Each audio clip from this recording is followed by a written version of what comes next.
It was late at night. My boyfriend Lucas and I were extremely hungry. We decided to stop at the first place that we saw, as we always argued when deciding where to eat. That place ended being a mixed Taco Bell and KFC fast food place. After we got our order and sat down, I started devouring the food, and as always, he took his time eating and talking whatever was on his mind.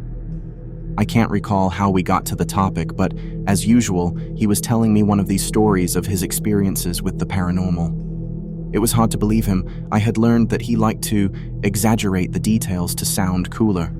This time, he was telling me about how his body would tell him when someone was possessed or was basically evil. He explained that if someone with evilness inside got near him, his body would get goosebumps. I nodded while eating, not believing shit when an old lady entered the fast food.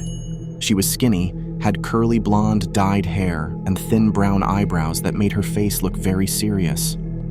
As I was annoyed with Luca's story, I thought as I looked at her, I imagine you are possessed too. Not a second later, I had finished the thought.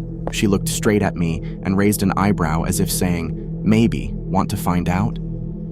And while that unnerved me, what really stopped my heart for a beat was the fact that when I looked at Luca's right arm, which was the closest to the lady, he had gotten goosebumps.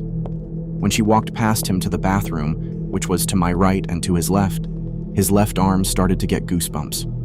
I didn't say nothing and tried to ignore the whole weird experience.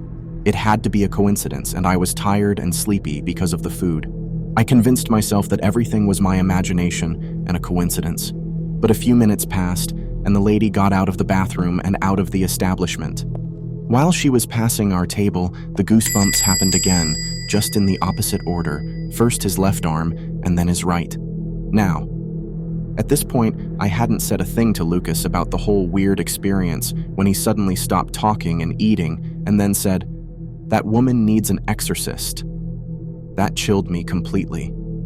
I never told him anything that trespassed between me and the lady, but after that day, I started believing his tales, with exaggerated details and all. Please subscribe to my channel and feel free to share your stories with me on Reddit.